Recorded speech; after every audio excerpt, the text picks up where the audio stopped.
In the beginning was the Tao, and the Tao was with God, and the Tao was God. And the Tao became flesh, and dwelt among us, and we beheld his glory.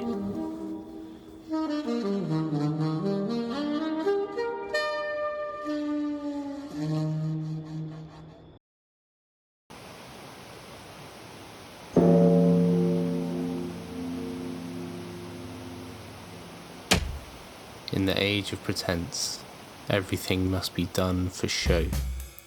Everything is a facade of a facade, an image of an image.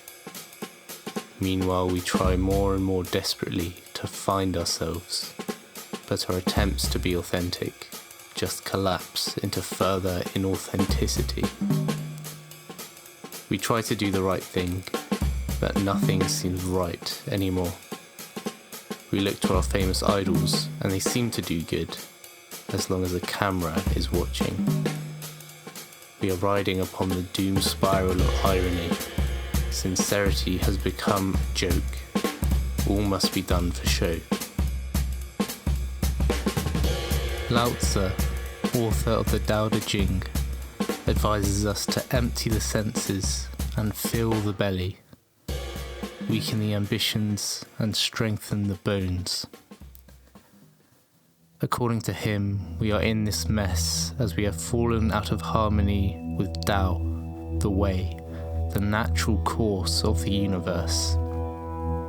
But for the Taoist, what is greatest is not the amassing of wealth, but the common goodness of the ordinary person.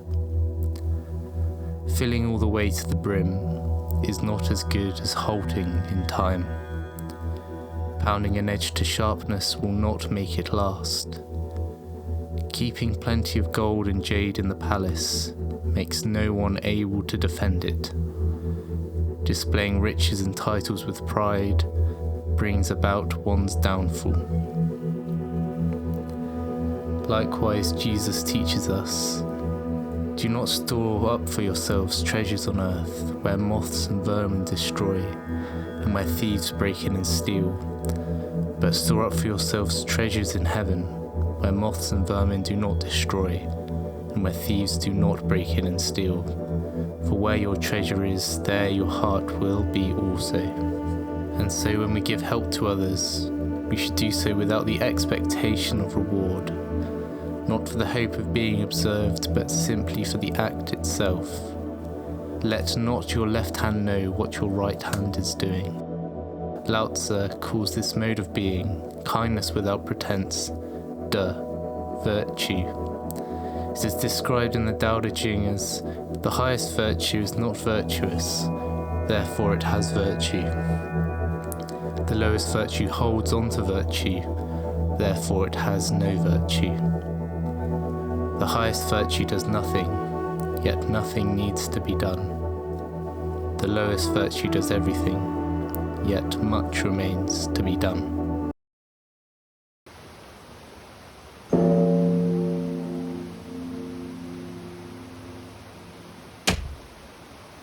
How do we harmonize with the Tao? How can we help selflessly? How do we act without acting? One of the ways, it seems, is through meditation. However, this can quickly become its own rat race. We desire to be free of desire. We try to manufacture spontaneity. We think we are free of thought. This is the paradox of meditation.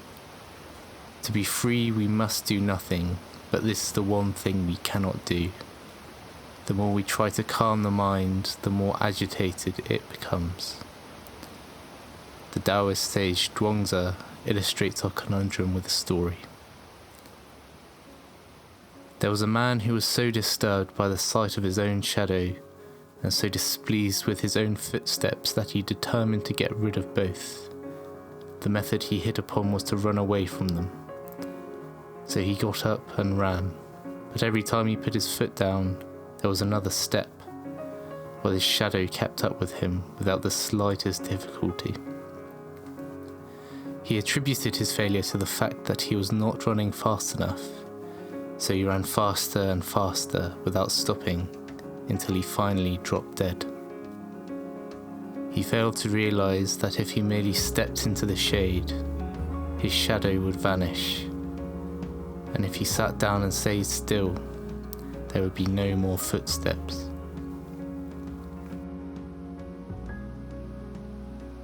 To try to do nothing is to try to calm the waves with a flat iron. Instead, we ought to just do one thing and do it completely. In the Christian hesychast tradition, this one thing is the continual repetition of a simple yet inexhaustible prayer. Lord Jesus Christ, Son of God, have mercy on me, a sinner. When thoughts or feelings arise, we do not contend with them. Resist not evil, but whoever strikes you on your right cheek, turn to him the other also. And it is written in the Tao Te Ching that the softest thing in the universe overcomes the hardest thing in the universe. That without substance can enter where there is no room. Hence I know the value of actionless action. There is no way to peace. Peace is the way.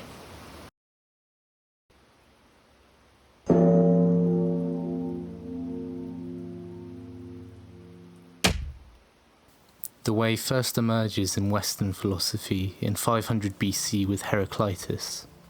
He said, "Listening not to me but to the Logos, it is wise to acknowledge that all things are one." This was later developed by the Stoics, who said, "Everything is interwoven in a sacred bond. None of its parts are disconnected. They are arranged in their proper place, and together they compose the same world. For there is one world made up of all things, one God through all things, one substance and one law, the common reason, Logos, of all intelligent beings." For Marcus Aurelius, the meaning of life was to live ethically, and to live ethically was to live according to the Logos. Finally, the Logos reaches its full fruition with the New Testament and the Gospel of St. John. In the original Greek, he declares that the Logos became flesh and dwelt among us. This is how the Tao Te Ching describes that Logos. Supreme good is like water. Water greatly benefits all things without conflict. It flows through places that people loathe, thereby it is close to the way. A good dwelling is on the ground. A good mind is deep. A good gift is kind. A good word is sincere. A good ruler is just. A good worker is able. A good deed is timely. Where there is no conflict, there is no fault. One of the most radical claims of Christianity is that our relation to what is ultimately real and true is of love. So Jesus declares, "Thou shalt love the Lord thy God with all thy heart, and with all thy soul, and with all thy mind. This is the first and great commandment.